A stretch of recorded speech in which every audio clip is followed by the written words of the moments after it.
Allahu Akbar,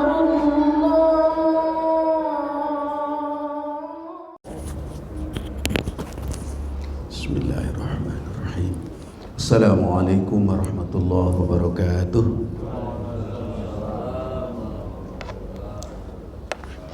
Bismillahirrahmanirrahim. Alhamdulillahi rabbil alamin. Wabihi nasta'inu ala umurid dunya waddin. Wassalatu wassalamu ala sayyidil mursalin Sayyidina maulana Muhammad wa ala alihi wa ashabihi ajma'in. Wala hawla wala quwwata illa billahil aliyyil azim.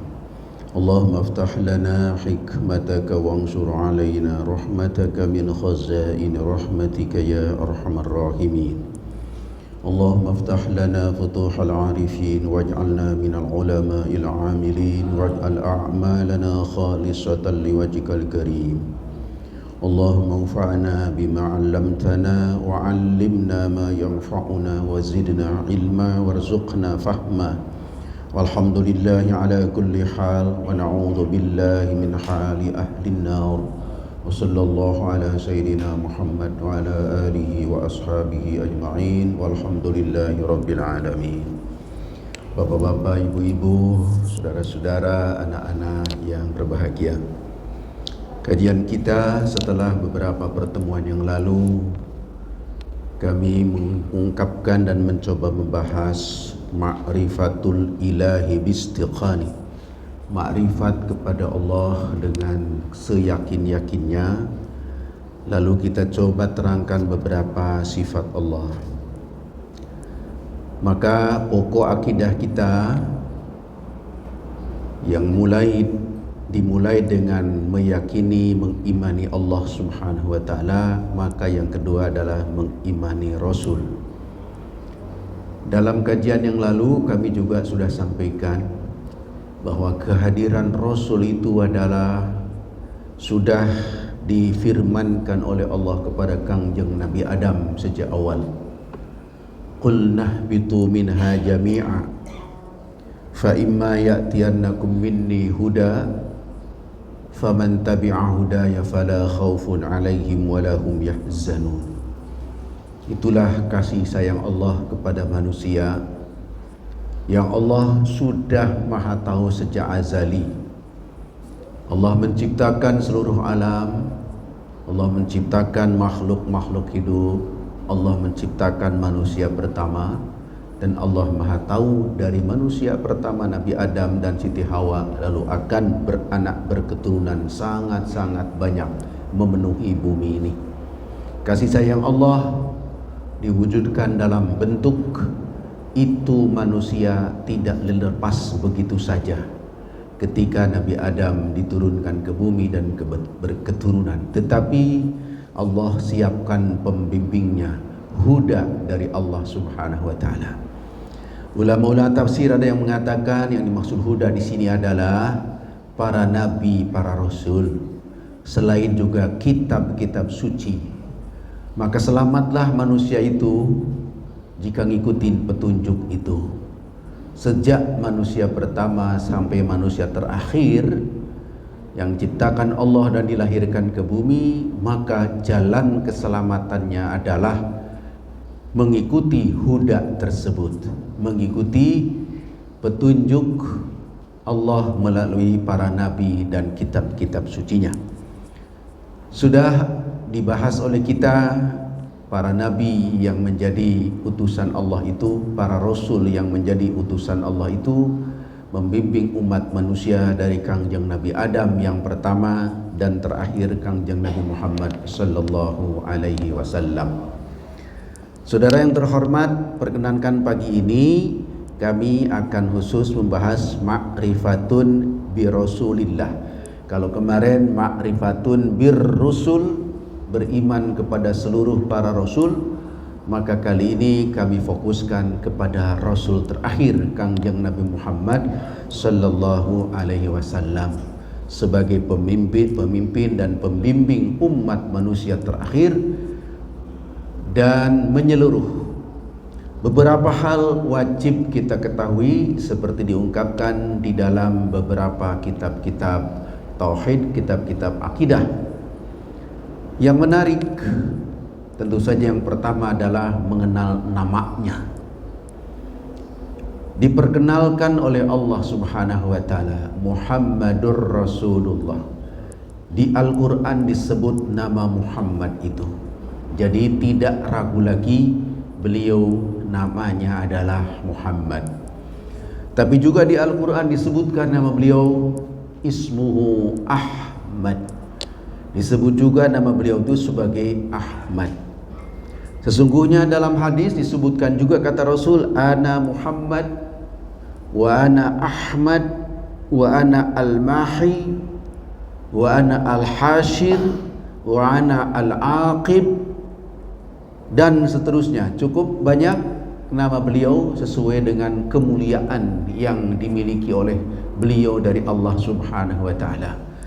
Kalau tuan-tuan berjalan di dinding terakhir di Masjid Nabawi, masuk dari Babus Salam, terus berjalan menyusuri ujung kiblat, ujung arah kiblat Masjid Nabawi, lalu tengoklah dalam dinding itu, maka bapak ibu akan melihat nama-nama Rasulullah dituliskan di dinding masjid tersebut. Dalailul Khairat mencatat cukup banyak nama Rasulullah itu sesuai dengan kemuliaan yang dimilikinya. Tetapi andai kata kita untuk sementara mencukupkan saja dengan nama Muhammad atau Ahmad, maka itu pun sudah mencukupi mengenal beliau namanya. Kita menyebutnya dalam tasyahud, asyhadu an la ilaha illallah wa asyhadu anna Muhammadar Rasulullah. Nama yang mulia, nama yang agung, bahkan disebutkan baguslah umat Islam itu melekatkan namanya dengan nama Rasulullah. Maka menarik, konon di dunia ini nama manusia yang terbanyak adalah Muhammad. Ini dicatat oleh orang yang rajin mencatat, ya. Di dunia ini nama orang macam-macam, tapi nama Muhammad adalah nama terbanyak yang dipakai oleh umat manusia, sekaligus nama yang terbaik dari sisi maknanya. Saudaraku, yang menarik dalam kajian kerasulan, setelah nama maka nasab. Nasab Rasulullah ini menunjukkan bahwa manusia itu harus jelas identitasnya, dan identitas itu termasuk keturunan juga sekaligus menunjukkan kemuliaan seseorang. Maka dalam makrifat ke Rasulullah, khususnya Nabi Muhammad SAW, setelah mengenal nama, mengetahui nama adalah mengetahui nasab. Ibnu Hisham dalam Sirah Nabawi menulis nasab Rasul sampai Kangjeng Nabi Adam. Cukup menarik barangkali karena tidak mudah menerusi nasab seseorang itu yang sampai kepada Kangjeng Nabi Adam. Saya juga boleh bertanya kepada Bapak yang terhormat, kira-kira berapa keturunan ke atas kita mengenal keturunan kita sendiri, nasab kita sendiri? Banyak orang yang mengenal dia, mengenal bapak, kakeknya aja tidak tahu namanya. Saya kan cuma panggil kakek, namanya tidak tahu. Orang-orang kita sering mentok sebatas itu. Ya, masih syukur kalau bisa mengenal sampai 7 gitu, 7 ke atas. Tapi Rasulullah itu adalah dikenal oleh para ahli sejarah, keturunannya, bahkan Ibnu Hisham mencatat sampai Nabi Adam alaihissalam. Itu untuk memastikan identitas seseorang. Kebetulan kalau tradisi di Arab itu banyak yang namanya sama. Muhammad itu ada berapa orang, Ahmad ada berapa orang, Abdullah ada berapa orang. Jadi kalau tidak dirinci urutannya ke atas beberapa keturunan, belum jelas. Maka nasab Rasulullah itu ternyata termasuk yang wajib kita ketahui, walaupun tidak harus sampai ke Nabi Adam.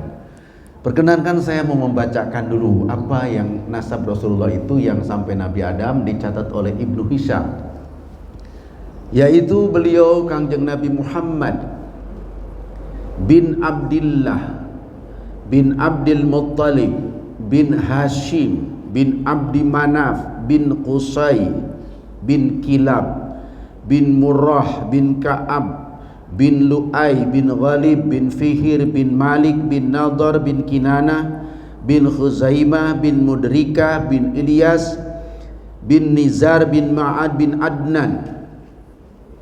Sampai situ sepakat para ahli sejarah. Selanjutnya sebahagian ahli sejarah ada yang menyebutkannya dengan penuh keyakinan sahih, sebagian lagi ada yang meragukan dari sisi urut-urutan atau namanya saja.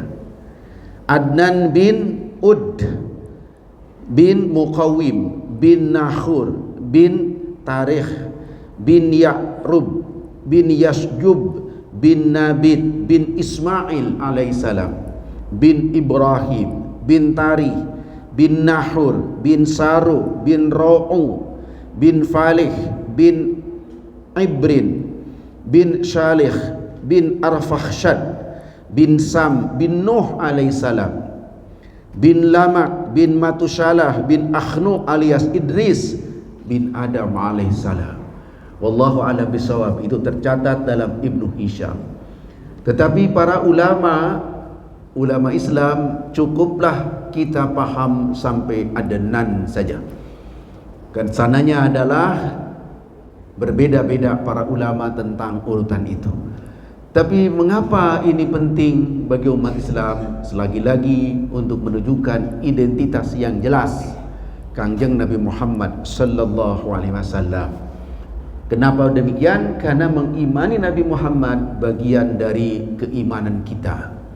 Kalau kita iman kepada orang yang tidak jelas, maka tentu saja iman yang tidak benar. Maka Rasulullah diungkapkan atau disusun sedemikian. Dan kebetulan saudara, tradisi di sana, tradisi di sekitar Kangjeng Nabi, baik di Quraisy maupun di sekitarnya, mengenal keturunan itu sudah tradisi. Jadi mereka rata-rata paham urut-urutannya. Maka di Indonesia pun itu punten para habaib itu merawat, menyimpan dokumen keturunan itu terus. Nah, belakangan itu ada polemik apakah Ba'alawi itu keturunan Kangjeng Nabi SAW dan seterusnya. Lalu para habaib di Indonesia ini adalah betul-betul darahnya keturunan Kangjeng Nabi atau bukan, menjadi polemik beberapa lama ini. Tetapi terbantahkan oleh satu pembahasan yang serius di Masjid Banten, ya, dari sumber-sumber literatur yang meyakinkan bahwa betul keturunan Rasulullah itu telah dibuktikan dalam berbagai literatur, berlanjut sampai ke Indonesia melalui Yaman, Terah, Ba'alawi, yang menunjukkan bahwa identitas orang itu juga penting. Sementara Kangjeng Nabi Muhammad dari ibunya ternyata tentu saja ke atasnya sama juga, yaitu Kangjeng Nabi Muhammad bin Aminah binti Wahab bin Abdi Manaf bin Zuhrah bin Kilab. Dari Kilab ke atas sama seperti ayahandanya. Itulah silsilah Kangjeng Nabi sallallahu alaihi wasallam. Lagi-lagi identitas seseorang menjadi penting. Kemudian saudara yang terhormat, tentu sudah sama-sama tahu kelahiran Kangjeng Nabi.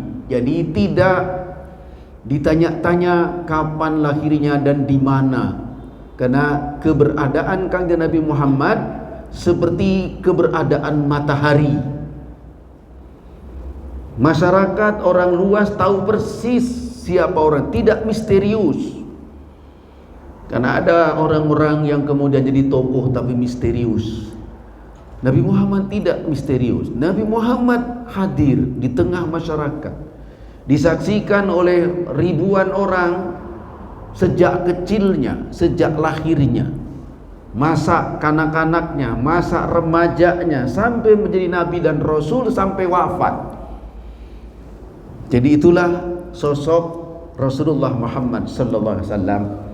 Sampai kemudian kita juga kagum disusunnya satu buku yang menyebutkan manusia paling berpengaruh di dunia itu adalah sosok Nabi Muhammad sallallahu alaihi wasallam. Yang menarik, yang menyatakan itu dengan mantap dan penuh keyakinan adalah bukan orang Islam. Saya kira Bapak sering mendengar tentang buku ini ya, 100 manusia paling berpengaruh, kemudian disusun oleh Michael Hart, lalu Nabi Muhammad nomor 1. Menarik. Kenapa? Karena bukan cuma umat Islam yang tertarik dan memperhatikan, meneliti tentang kehidupan Nabi Muhammad. Michael Hart bukan satu-satunya. Para orientalis lain juga sama menulis tentang kepribadian Nabi Muhammad sallallahu alaihi wasallam. Jadi Nabi Muhammad sebagai huda dari Allah Subhanahu wa taala tidak bisa diragukan. Itu adalah keyakinan kita sekaligus fakta kebenaran sejarah. Lalu bagaimana sikap kita kepada Kangjeng Nabi setelah kita mengenal namanya, mengetahui silsilahnya, hidup di tengah umat Islam, di umat manusia dengan sangat jelas? Maka kewajiban kita pertama, ayyumina wa ya'taqida, harus mengimani dan mengiktikadkan tentang beliau itu. Pertama, annahu Rasulullah, beliau benar-benar Rasul Allah tanpa diragukan. Seperti tadi saya kutip di awal ayat yang langsung menyebutkan Nabi Muhammad Rasul itu, Allah sendiri yang mengatakannya, Muhammadur Rasulullah walladzina ma'ahu asyidda'u 'alal kuffar rahamau bainahum, diawali dengan kalimat Muhammadur Rasulullah.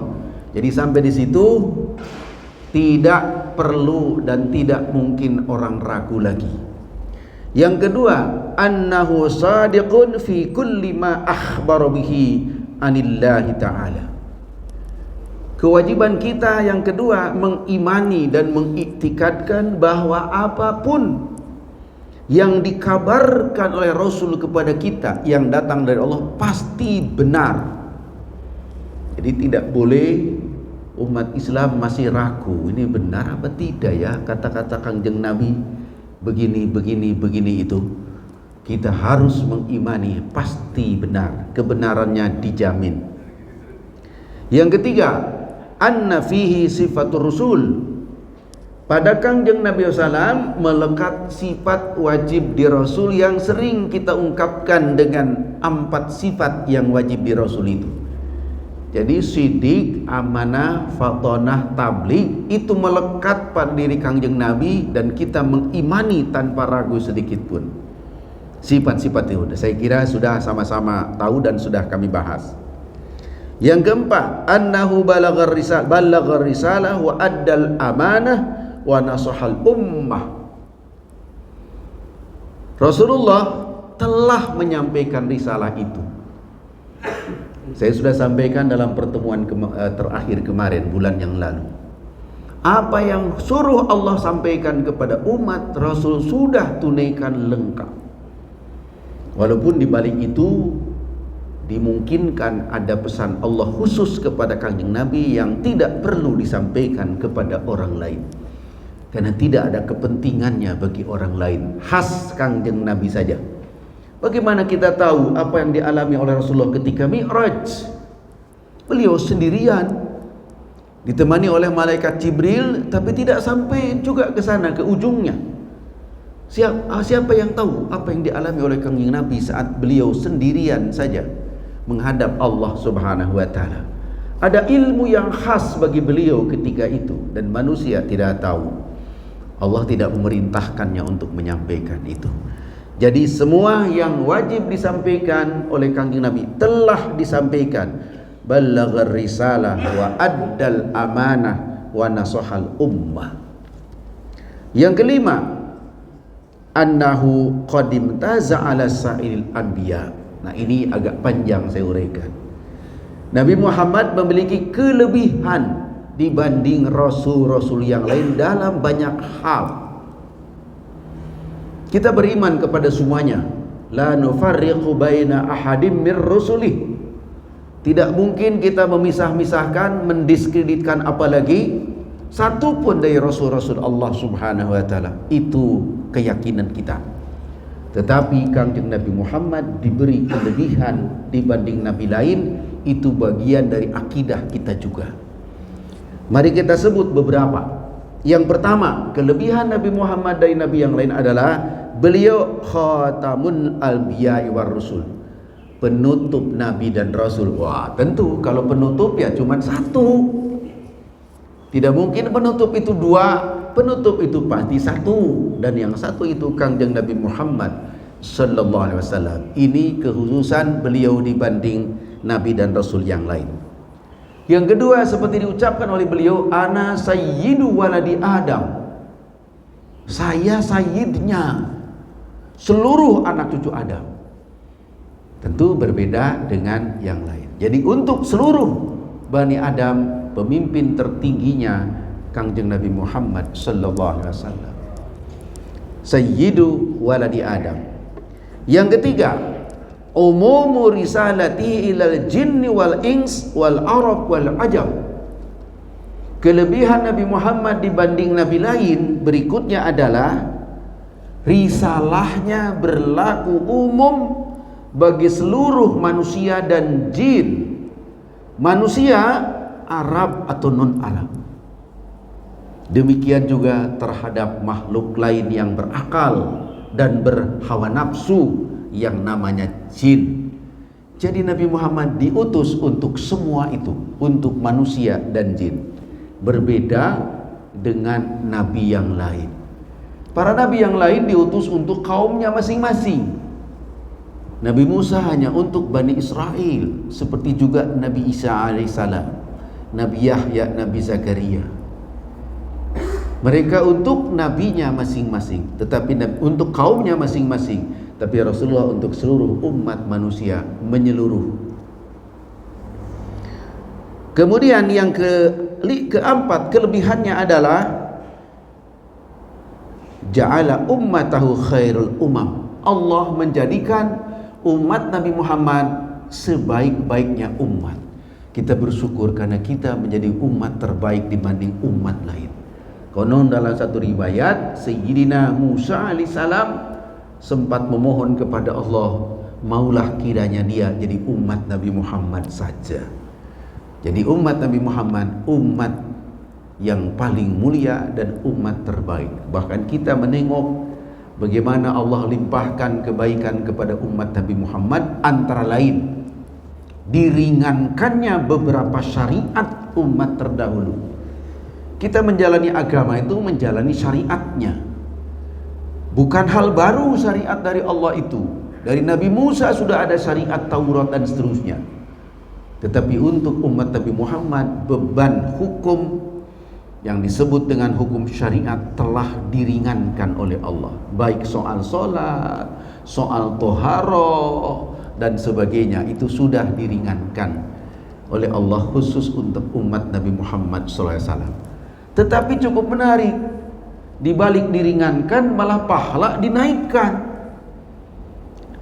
Bebannya diringankan tapi pahala dilipat gandakan. Maka diungkapkan dalam Al-Quran maupun dalam Sunnah, setiap amal ibadah kita ini oleh Allah dibalas 10 kali lipat. Wal hasanatu bi asyri amsalihha. Jadi umat Nabi Muhammad adalah umat yang dilebihkan dibanding umat yang lain dalam beberapa hal karena kasih sayang Allah Subhanahu wa taala. Saya sering mengungkapkan yang sebagian orang kadang-kadang memprotesnya. Apa itu? Kewajiban sholat pada saat Rasul Mi'raj, perintahnya diturunkan saat itu ketika Sayyidina Muhammad meminta kepada Allah diringankan sholat Yang pertama Allah perintahkan 50 kali Nabi Muhammad minta kepada Allah agar diringankan. Sebagian orang mengatakan hadis itu aneh. Ada yang mengatakan bagaimana itu? Ada nasikh wal mansuh tapi belum diturunkan perintahnya. Harus turun dulu baru ada mansuh. Ini Nabi Muhammad belum ditetapkan sudah minta dikurangkan itu jumlah kewajiban sholat itu. Sebagian orang mengatakan hadis itu tidak sah itu. Mana mungkin ada negosiasi seperti itu. Baik hormat, kemungkinan itu benar dan hadis itu sahih. Bahwa Nabi Muhammad minta diringankan dari perintah Allah 50 kali sholat bagi umatnya menjadi 5. Ada hikmah di balik itu. Banyak hikmah di balik kisah itu. Di balik kisah diringankannya perintah sholat dari 50 kali sehari semalam menjadi 5 kali. Banyak hikmah dari peristiwa itu. Perkenankan saya menyebutkan sedikit. Pertama, Nabi Muhammad itu sedang diuji kecerdasan dan keteguhannya serta kreativitasnya sebagai pemimpin. Bapak-bapak, ibu-ibu mungkin tadi malam ada yang nonton debat calon pemimpin ya. Lah itu hanya sedikit saja dari sekelumit saja.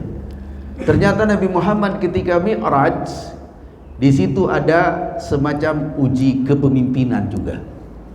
Apa uji kepemimpinan? Ketika diperintahkan Allah kepada Nabi Muhammad umatnya supaya solat 50 kali, lalu beliau sebagai hamba Allah yang taat turun tanpa protes. Turun sampai ke langit ke-7 berjumpa dengan Nabi Ibrahim, turun ke langit ke-6 berjumpa dengan Nabi Musa dan Nabi Harun. Ternyata Nabi Musa dan Nabi Harun itu adalah menanyakan kepada Kangjeng Nabi ada perintah apa dari Allah. Kangjeng Nabi mengatakan ada perintah solat 50 kali. Ternyata Nabi Musa punya pengalaman memimpin umat. Pengalaman ini ternyata dibicarakan dengan Rasulullah, yang Rasulullah juga pemimpin umat. Maka para ulama sepakat bahwa Nabi Muhammad itu seperti Nabi Musa dari sisi pemimpin spiritual sekaligus pemimpin negara, masyarakat dan negara. Maka pengalaman Nabi Musa itu diserap oleh Kangjeng Nabi Muhammad SAW sebagai Nabi yang lebih belakangan, yang sebut saja juniornya, sementara Nabi Musa adalah seniornya, punya pengalaman panjang. Ini bagian dari bagaimana seorang pemimpin menyerap pengalaman pendahulunya untuk kebaikan masa depan. Ternyata diskusi itu kata Nabi Musa, kami sudah memimpin umat, diperintahkan Allah ibadah berat. Oleh karena itu mumpung belum diberlakukan, kaum Muhammad boleh memohon kepada Allah supaya dikurangkan saja tugas solat 50 kali ini supaya lebih ringan. Ujungnya cuman 5. Satu, sebagai calon pemimpin atau waktu pemimpin baru memimpin Nabi Muhammad di Mekah dan akan meneruskannya memimpin di Madinah. Karena peristiwa Mi'raj itu kurang lebih 1 atau 2 tahun sebelum hijrah. Kepemimpinan secara menyeluruh di berbagai bidang belum dimulai. Nabi Muhammad di Mekah baru seperti Nabi Isa, baru seperti Nabi Zakaria, Nabi Yahya, belum memimpin negara, baru memimpin spiritual saja. Tapi Rasul harus disiapkan karena tidak lama kemudian setelah Isra Mi'raj akan memimpin negara, memimpin perekonomian, memimpin kehidupan sosial, memimpin pertahanan dan sebagainya di Madinah. Maka perlu ilmu cukup. Mi'raj sekaligus sebagai Rasul menimba ilmu, berjumpa dengan para nabi di langit 1, 2, 3, 4, 5, 6, 7. Sekarang lagi musim kita calon para pemimpin akan ditentukan dan akan dipilih oleh tuan-tuan dan nyonya nanti. Itu pemimpin itu harus pemimpin yang cukup ilmunya. Seperti Nabi Muhammad dipersiapkan untuk memimpin lebih luas lagi di Madinah, salah satu di antaranya adalah proses pembelajaran pada Isra Mi'raj. Jadi proses bagaimana solat itu dari 50 menjadi 5 saja, di situ ada hikmah satu, pembelajaran Kangjeng Nabi Muhammad menyerap pengalaman para pendahulunya, para nabi sebelum. Satu. Yang kedua, Allah ingin tunjukkan betapa Allah menyayangi umat Nabi Muhammad. Sebab nanti setelah dari 50 ditetapkan cukup 5, maka Allah berfirman kepada Kangjeng Nabi Muhammad bahwa pahalanya tidak dikurangi, tetap 50 saja. Jadi umat Islam yang sholat sekarang 5 kali sehari semalam, sholatnya cuma 5 kali, tapi pahalanya sama dengan 50 kali. Anugerah Allah kepada umat Nabi Muhammad sallallahu alaihi wasallam. Jadi saya kembali kepada kajian tadi. Kelebihan Kangjeng Nabi Muhammad diantaranya adalah umatnya dijadikan sebaik-baiknya umat. Kemudian yang keempat, kelebihan Kangjeng Nabi Muhammad adalah mu'jizatuhu baqiyatun ila akhirid dahri. Mukjizat Nabi Muhammad berbeda dengan mukjizat yang lain, adalah mukjizat yang abadi. Saya pernah membaca satu tulisan dari Profesor Hazairin ketika menerangkan nubuat Nabi Muhammad sallallahu alaihi wasallam yang ada dalam kitab Yahya. Ini milik orang Nasrani. Dalam kitab Yahya, Nabi Yahya itu, ini dalam Injil Yahya, Nabi Yahya itu adalah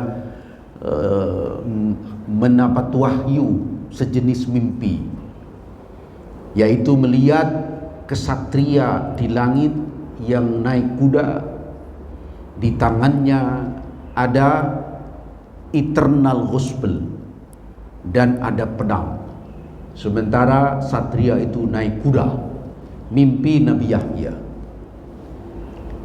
Sebagian orang Nasrani mengatakan itu nubuat Nabi Isa, karena setelah Nabi Yahya ini kemudian diutuslah Nabi Isa alaihissalam. Maka nubuat itu adalah Nabi Yahya melihat akan ada nabi berikutnya, yaitu Nabi Yahya. Maaf saya menyimpang lagi sedikit karena ini lagi tren juga sekarang ini. Apa itu? Nabi Yahya dalam agama Islam disebut namanya dalam Al-Quran, sementara orang Nasrani menyebutnya Yohanes. Kemarin ada polemik sedikit bahwa ada tokoh kita calon presiden diberi nama Yohanes di Papua. Lalu agak heboh juga diungkapkan bagaimana ini hukumnya dan bagaimana pandangan Islam tentang pemberian nama Yohanes kepada seorang muslim, tokoh yang akan mencalonkan sebagai presiden sekarang. Saya ingin tanggapi sedikit bahwa sebutan Yohanes di kalangan orang Nasrani itu adalah Yahya dalam kalangan umat Islam. Lalu kata mereka, Yohanes itu ada nama nabi yang membaptis Nabi Isa, sebetulnya adalah itu Nabi Yahya. Dan yang kedua, ada murid Nabi Isa sendiri bernama Yohanes. Nah, Bapak yang terhormat, ini Nabi Yahya yang disebutkan oleh Profesor Hazairin dalam salah satu bukunya tentang nubuat di Injil Yahya, disebut yang membawa eternal gospel dan juga pedang itu adalah Nabi Isa. Dibantah oleh Profesor Hazairin. Kata beliau, oh bukan, dia adalah nubuat Nabi Muhammad sallallahu alaihi wasallam. Kenapa? Karena membawa kitab abadi. Eternal gospel adalah kitab abadi. Nabi Isa tidak membawa kitab abadi, tidak membawa pedang, tidak pernah perang naik kuda. Yang seperti itu cuma Nabi Muhammad sallallahu alaihi wasallam. Tapi saya ingin menggarisbawahi tentang kitab abadi itu, Pak. Itulah Al-Quran. Yang oleh Al-Quran sendiri Allah SWT berfirman, Inna nahnu nazzalna dzikra wa inna lahu lahafizun. Sungguh kami yang menurunkan Al-Quran dan kami yang melihatnya. Sampai kiamat itu Quran ada, maka itulah abadi. Dan semua ulama sepakat bahwa dari sekian mukjizat Nabi Muhammad ini, mukjizat terbesarnya Al-Quran dan berlakunya abadi. Mukjizat nabi-nabi terdahulu hanya berlaku pada saat itu saja. Nabi Musa membelah lautan, ya cukup itu saja sudah. Sekali itu, tidak ada mengulang lagi dan sebagainya, tidak ada. Demikian juga Kanjeng Nabi Isa menghidupkan orang mati dan lain-lain. Tapi Nabi Muhammad dengan mujizat Al-Quran berlanjut sampai hari kiamat sebagai petunjuk, diuji di berbagai bidang kebenaran mujizat itu. Maka kelebihan Nabi Muhammad dibanding Nabi lain diantaranya adalah mukjizat beliau adalah baqiyatun ila akhirid dahri. Tetap ada mukjizat itu sampai kiamat. Itulah mukjizat Nabi Muhammad SAW. Selebihnya mungkin nanti kita akan lanjutkan dalam kajian akidah berkaitan dengan kitab suci, mudah-mudahan nanti ke depan. Kemudian apalagi kelebihan Nabi Muhammad dibanding umat-umat terdahulu, dibanding Nabi terdahulu adalah ahsanun nas khuluqan. Sebagus-bagus akhlak di antara manusia adalah Nabi Muhammad, seperti dinyatakan dalam Al-Quran, wa innaka la'ala khuluqin azim. Itu bisa diuji lebih jauh lagi insyaallah, karena kajian kita adalah akidah dan akhlak. Nanti ke depan mungkin akan banyak berbicara tentang akhlak kita ke depan. Ternyata mengenal Nabi Muhammad akan membuat kita ke bawah atau ingin ikut seperti Rasulullah dalam akhlak. Saya masih ingat ada sahabat Kanjeng Nabi, saya lupa Ibnu Abbas apa Ibnu Umar ya, yang dalam segala sesuatunya ingin niru Nabi Muhammad. Berpakaian ingin seperti ditirunya Kanjeng Nabi Muhammad. Cara duduk ingin seperti Nabi Muhammad, ditirunya. Sampai jalan beliau ke masjid, kalau dulu Nabi Muhammad suka mampir ke sini dulu dan sebagainya misalnya, beliau ikutin. Begitu menariknya akhlak Nabi Muhammad SAW, ditiru oleh para sahabat. Dan siapapun mempelajari akhlak Nabi Muhammad, keutamanya akan muncul dalam hati keinginan seperti beliau akhlak itu. Nah, jadi Rasulullah adalah manusia yang memiliki akhlak paling mulia. Selebihnya lagi ternyata wajib juga kita tahu. Bapak baca dalam kitab Tijanud Darohi misalnya, wajib juga kita tahu bahwa Nabi Muhammad itu oleh Allah diberi apa? Haud, diberi telaga kelak di hari kiamat yang dikenal dengan nama telaga Kautsar. Ternyata itu bagian dari akidah kita, Pak. Apalagi sahibus syafaatil uzma. Jadi ini tidak diberikan kepada nabi yang lain.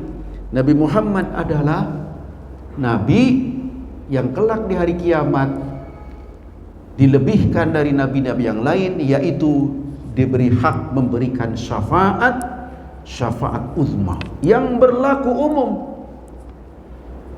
Maka pada hadis panjang di Imam Bukhari maupun di Imam Muslim, kelak di hari kiamat setelah dikumpulkan di padang mahsyar, dialaminya umat manusia itu adalah satu keadaan huru-hara yang sangat berat, sangat sulit untuk dihindari. Semua manusia teriak, semua manusia mengeluh kondisi yang sangat berat di padang mahsyar itu.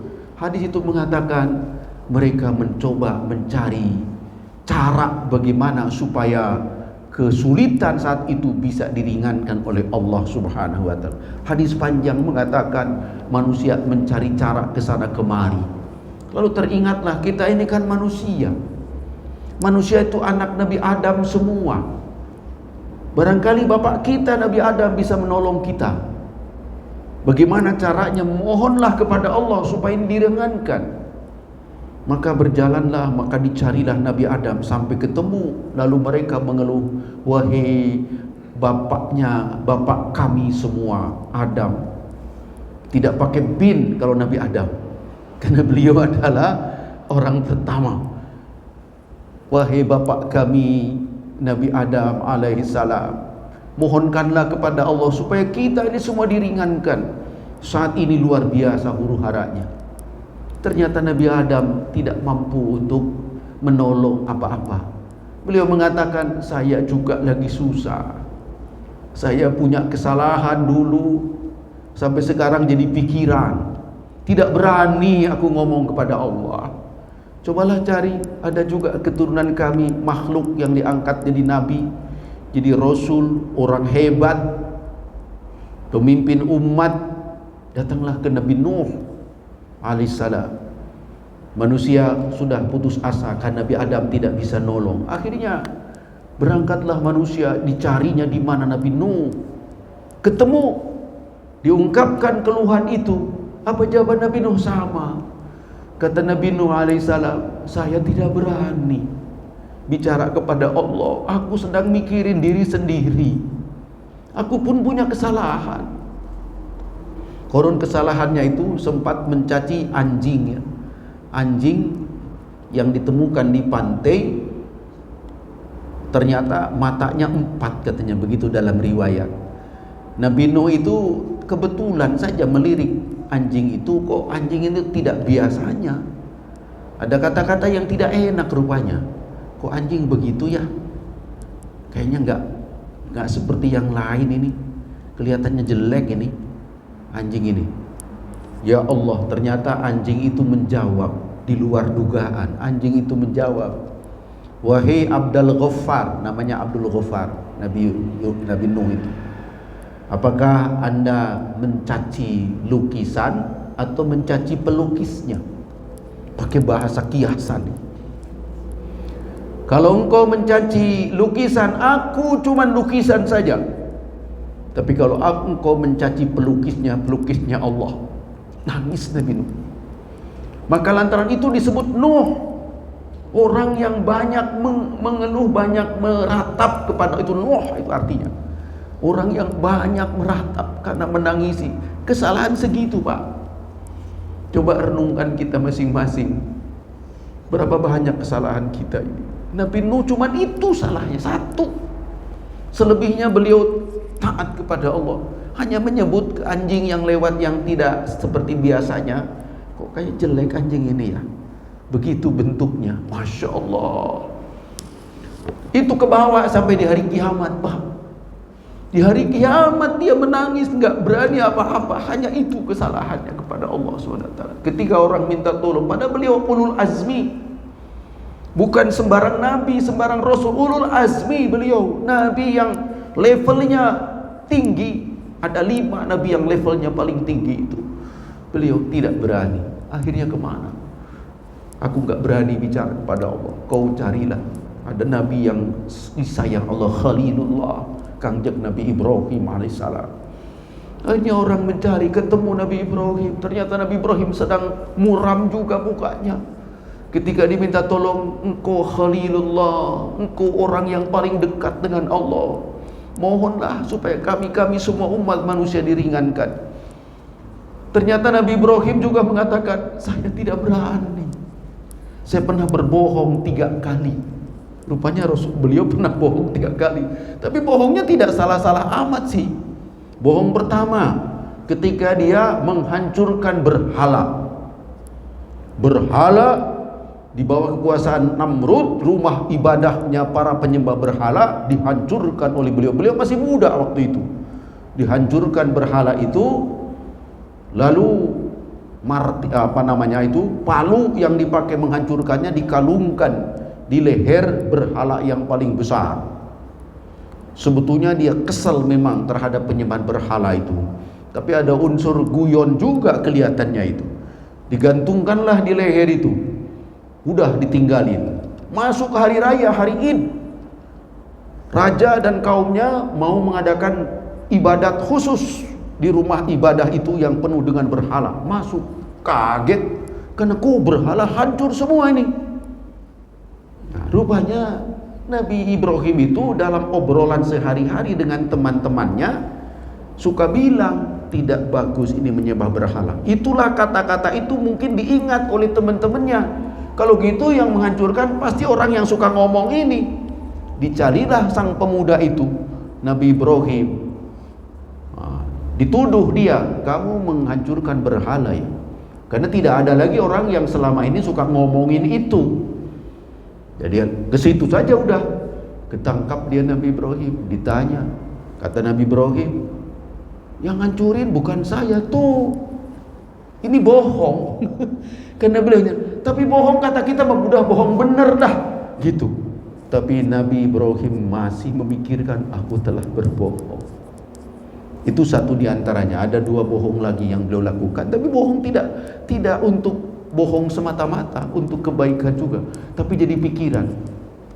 Saya ingin tanya Bapak Ibu, kira-kira kita berapa kali bohong ya? 2 kali. 2 kali masih di bawah Nabi. 2000 kali ya. Coba diurutkanlah nomor 1, 2, 3 bohongnya ini berapa? Ada orang yang membutuhkan 30 bohong. Bohong ini, bohong ini, bohong ini. Mau apa nanti di hari kiamat? Nabi Ibrahim yang mulia itu, Khalilullah, masih merenungkan cuma 3 kali bohong, yang bohongnya pun bohong tanda kutip itu. Kenapa? Karena untuk kebaikan dan untuk strategi saja itu. Tapi jadi renungan. Nabi Ibrahim tidak siap untuk bicara, untuk mengeluh, meratap kepada Allah, tidak berani. Hanya Nabi Ibrahim, karena aku tidak siap, kamu carilah Nabi Musa alaihissalam. Beliau adalah kalimullah. Allah bicara langsung, tidak usah pakai malaikat Jibril. Itu orang hebat. Dicarilah Kangjeng Nabi Musa. Ternyata lagi muram juga. Aku juga punya dosa, kata Nabi Musa. Apa? Nonjok orang Mesir, mati. Sebetulnya tidak sengaja, tapi mati. Akhirnya dia jadi buron. Itu jadi pikiran itu Nabi Musa. Padahal beliau adalah Nabi yang disayang oleh Allah, yang jasanya sangat besar. Akhirnya beliau tidak sanggup sampai ke Nabi Isa alaihissalam. Tolonglah supaya Nabi Isa, beliau adalah Ruhullah, ruhnya langsung dari Allah, tidak melalui ayah seperti yang lain. Ini keistimewaan. Datanglah kepada beliau, minta supaya beliau, mohon kepada Allah diringankan ke kondisi kita semua sekarang. Ternyata Nabi Isa juga sedang merenung, tidak berani bicara kepada Allah. Aku takut dianggap aku ingin dipertuhankan, karena ternyata banyak orang menyembah aku. Ada riwayat lain mengatakan Nabi Isa itu kalau menyebut Allah itu Bapa, tapi bukan Bapak kandung. Seperti bapak-bapak menyebut Pak RT. Pak RT memang Bapak anaknya Pak RT. Ustadz, Pak Ustadz, memang Anda anak Pak Ustadz. Itu bahasa begitu. Dalam satu riwayat, Nabi Isa itu kalau kepada Allah menyebutnya Bapa, tapi bukan Bapak kandung. Tapi oleh orang disalahin, disalah maknain. Seolah itu Nabi Isa itu anaknya Allah, nyebutnya Bapa. Padahal nyebut itu bukan menyebut Bapak kandung, tapi Bapak hormat. Seperti hormatnya seseorang murid kepada guru, hormatnya rakyat kepada raja, kepada pemimpin, kepada Pak RT. Seperti itu. Tetapi disalahpahami. Nabi Isa mengeluh, jangan-jangan aku telah berbuat salah, tidak mampu, tidak berani bicara. Akhirnya sampailah ke Nabi terakhir, Nabi Muhammad SAW. Betul, mereka cari Nabi Muhammad, ketemu Nabi Muhammad.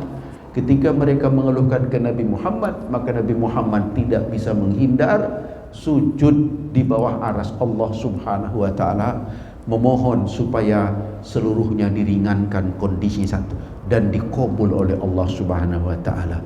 Diringankanlah semuanya.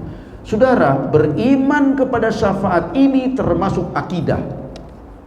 Tidak boleh kita ragu terhadap syafaat yang diberikan oleh Allah. Haknya kepada Kangjeng Nabi Muhammad SAW tidak diberikan kepada yang lain. Ini mengenal Rasulullah sallallahu alaihi wasallam. Satu dia syafaat uzma. Setelah itu akan ada syafaat lain, karena setelah syafaat uzma barulah para nabi, para rasul, bahkan mohon maaf para guru-guru agama, para syuhada, itu Allah berikan izin saling membantu terhadap yang lainnya. Itu syafaat setelah syafaat uzma. Tapi syafaat uzma hanya bagi Nabi Muhammad sallallahu alaihi wasallam. Yang terakhir, Tuhan yang terhormat, keutamaan Nabi Muhammad dibanding nabi yang lain adalah kehadirannya sudah diberitakan oleh seluruh para nabi dan kitab suci. Saya sudah mengutip satu tadi dalam Injil Yahya. Ternyata bukan di Injil Yahya tentang Nabi Muhammad, ada juga di kitab Ulangan, kitab Taurat tentang Nabi, ada di kitab Daniel, ada di beberapa kitab lain tentang bakal lahirnya, bahkan hadirnya Nabi terakhir Nabi Muhammad sallallahu alaihi wasallam sudah disebutkan oleh kitab suci dan oleh para nabi. Satu di antaranya Nabi Isa yang dikutip oleh surat As-Saff. Ya, wa mubasysyiran bi rasuli ya'ti mim ba'di ismuhu Ahmad. Kata-kata siapa? Kata-kata Nabi Isa alaihissalam. Demikian juga Nabi Musa alaihissalam dan sebagainya. Jadi Nabi Muhammad sudah dinubuatkan oleh nabi-nabi sebelumnya. Kita kenal betul sejarahnya. Ketika masyarakat Madinah dihuni oleh orang-orang Bani Israel, orang Yahudi di Madinah, tidak kurang dari 3 suku.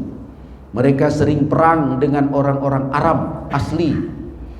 Ya, ketika di Madinah selalu mengatakan itu Bani Israel itu, aku kalah kali ini, kami kalah kali ini, kami nanti akan menang karena akan turun Nabi terakhir. Bangga banget karena mereka sudah baca Taurat.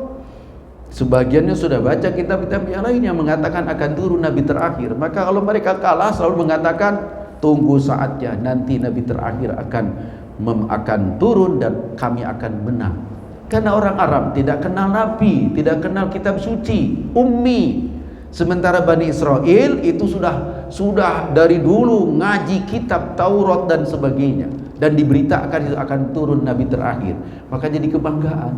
Cuman aneh ketika Nabi Muhammad betul-betul telah lahir sebagai Nabi terakhir seperti disebutkan oleh Taurat ataupun kitab-kitab yang lain, mereka tidak suka ke Nabi Muhammad hanya karena rasialis. Karena kenapa ya tidak dari bangsa kami itu Nabi terakhir? Kok dari bangsa Arab sih? Kok dari keturunan Ismail bukan keturunan Ishak? Itulah hati yang kotor mereka, ya. Tapi kisah itu, cerita itu, kondisi yang dicatat dalam sejarah itu membuktikan Nabi Muhammad telah dinubuatkan, telah diberitakan kepada umat terdahulu kehadirannya. Luar biasa. Jadi untuk hormat, itulah kira-kira ma'rifatun bi Rasulillah. Saya mulai dari mengenal nama, nasab, kewajiban kita meyakininya tentang Nabi Muhammad sallallahu alaihi wasallam. Kemudian saya menyebutkan di antaranya kelebihan Nabi Muhammad dibanding nabi-nabi yang lain. Itulah saudara akidah terhadap Rasulullah Muhammad sallallahu alaihi wasallam, akidah pokok kita. Dan akidah ini jika dipelajari dengan baik akan menghasilkan akhlak yang mulia. Insyaallah ke depan kita bicara lebih fokus kepada akhlaknya yang didasari oleh akidah. Saudara yang terhormat, itu dulu kami sampaikan. Jika ada pertanyaan saya persilahkan, barangkali sedikit waktu. Monggo silakan. Assalamualaikum warahmatullahi wabarakatuh. Waalaikumsalam warahmatullahi wabarakatuh. Dalam Al-Quran, Nabi Sulaiman pernah berdoa Ya. agar diberi kelebihan yang dimiliki oleh orang setelahnya itu. Kaitannya dengan ayat ini dengan kelebihan Rasulullah tadi. Ya. Baik, tentu saja masing-masing nabi ada keistimewaannya masing-masing, ya. Nabi Sulaiman kelebihannya itu adalah memimpin jin, ya. Memimpin jin yang Rasul ketika menemukan jin nakal dicekek.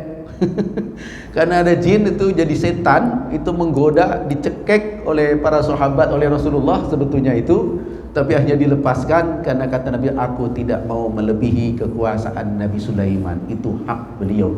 Maka Nabi Muhammad itu adalah tidak jadi raja jin. Tetapi syariatnya berlaku bagi jin juga.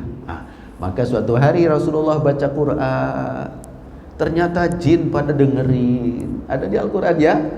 Jin pada dengerin. Ya Allah, oh ini kitab suci apa ya? Lebih hebat daripada Taurat ini, kata para jin itu, Pak. Kenapa? Karena jin itu rata-rata umurnya panjang, ratusan tahun. Ada yang dari zaman Nabi Musa masih hidup, mendengarkan di Mekah Rasul membaca Quran. Kagum luar biasa. Beriman beliau kepada Rasulullah dan kepada Quran. Pulang ke kampungnya, rupanya bukan orang situ, orang lagi, bukan jin situ. Pulang ke kampungnya, sampai kampungnya bilang, aku sudah dengar kitab suci yang lebih hebat daripada Taurat. Lalu mereka menjadi juru dakwah di kalangan para jin. Jadi jin memang tidak dirajai oleh Nabi Muhammad, tapi mereka melaksanakan syariat Nabi Muhammad sallallahu alaihi wasallam. Itu ya kelebihan Nabi Sulaiman. Ada lagi satu lagi, Pak. Nabi Yunus. Rasulullah pernah mengatakan tidak boleh ada orang merasa lebih hebat dari Nabi Yunus. Karena umatnya unik. Nabi Yunus umatnya unik. Kalau Bapak baca surat Yunus, saya kebetulan kemarin lagi kaji tafsir surat Yunus di beberapa taklim, menarik sekali. Di surat Yunus itu ayatnya panjang, kalau tidak 109 ayat. Di dalamnya itu ada kisah para nabi, termasuk kisah Nabi Musa dan sebagainya. Tentang Nabi Yunusnya cuma satu ayat. Di surat Yunus itu kisah nabi lain panjang-panjang. Kisah Nabi Yunus cuma satu. Tetapi disebutkan istimewa, karena memang Nabi Yunus itu ada keistimewaannya juga. Apa keistimewaannya? Umatnya itu durhaka, hampir diazab, tapi tobat itu yang hebat. Yang lain itu rata-rata durhaka sampai dibinasakan karena tidak tobat. Tapi umat Nabi Yunus sudah hampir diazab, tanda-tanda azabnya sudah kelihatan, rame-rame bertobat. Yang tua, yang muda, laki, perempuan bertobat kepada Allah. Nabi Yunusnya sedang tidak ada, tapi itulah umat Nabi Yunus. Kemudian Nabi Yunus pulang senang karena sudah bertobat semua. Kata anak Rasulullah, jangan orang mengaku lebih hebat dari Nabi Yunus. Berarti betul ya, memang para nabi punya kelebihan masing-masing. Tapi kelebihan yang saya uraikan seperti tadi itu hanya ada di Nabi Muhammad sallallahu alaihi wasallam, tidak pada Nabi. Terima kasih. Baik.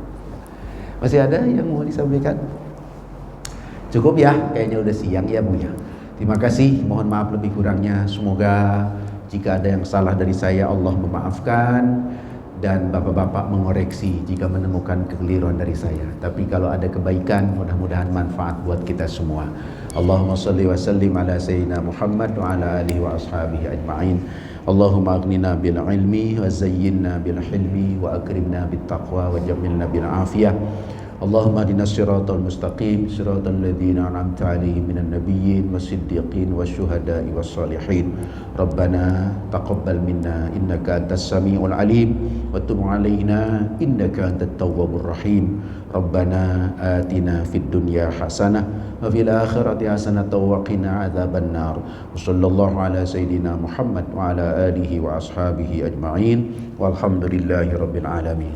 Subhanakallahumma rabbana bihamdik asyhadu an la ilaha illa ant astaghfiruka wa atubu ilaik.